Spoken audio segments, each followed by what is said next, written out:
You won't find a better one anyway. Please welcome Toastmaster Ambassadors.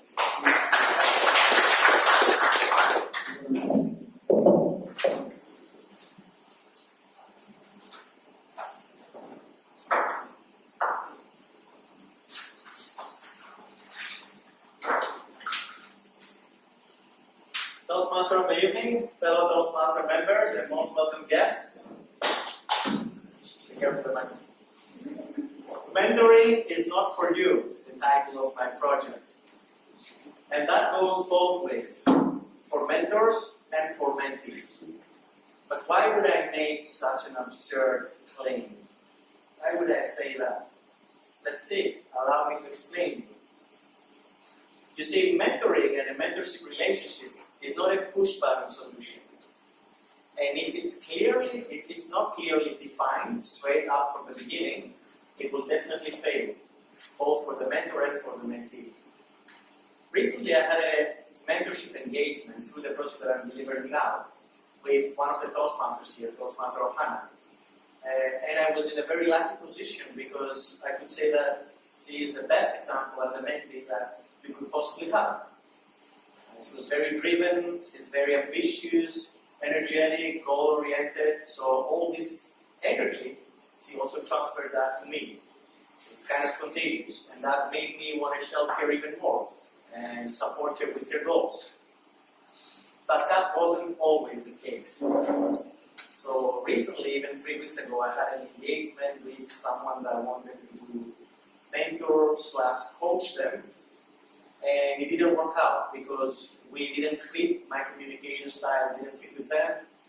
And my character, my ambitions, my goals didn't fit with them. So that made it fail, like strike them from this topic. So for you, I have two critical elements of a mentorship relationship and how we can prevent them. Number one, intentionality on both sides really matter. It's very important. What this means, what happens usually is that a mentee and a mentor, we get into a mentorship relationship without having clearly defined goals and expectations. And it turns out that usually after a couple of months, this relationship fades out. And both parties, they get disengaged and they are lost. This usually happens because mentors, we take responsibilities to avoid losing face, and we get assignments without thinking about how busy we are. And we usually don't follow up with the mentee. And that can be very harmful to the mentee side. Because as a mentee, I'm expecting my mentor to help me and support me and aid me with my goals.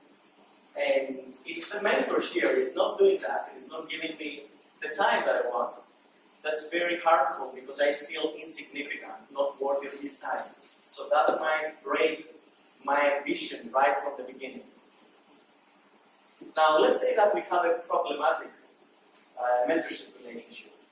Usually it comes from the second critical element, which is not aligning our expectations.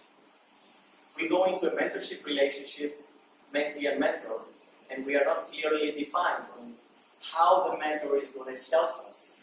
What is the mentor's function? What is this relationship going to be about? How often are we going to meet?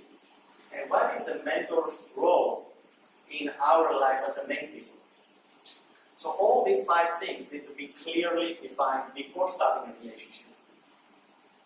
So now let's say that you are already in a mentorship relationship and it's kind of problematic. You have problems and you don't know how to fix them.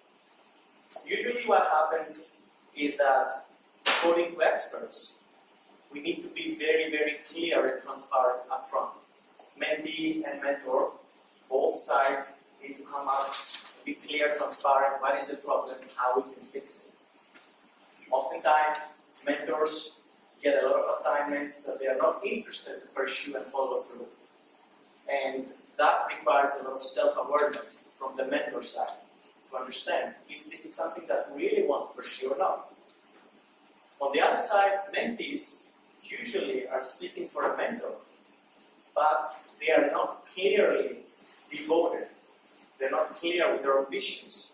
They are not clear with their goals, what they are seeking through this mentorship relationship. And oftentimes, the person that a mentee is choosing to be a mentor is not the correct person for them. So all these critical details are very important for you to have a successful mentorship-mentee relationship. Now, what happens if you are into a mentorship relationship with people, totally different people from you? Usually, experts recommend humility and politeness. When you are having to do a mentorship relationship with people from different race, different cultural background, different religious beliefs, different society beliefs, you need to be you have to have a lot of humility and be very polite. So you don't interfere and you don't object to something that might backfire on you as a mentor and create a problem in the relationship. On the other hand, as a mentor, you can always decline a mentorship relationship.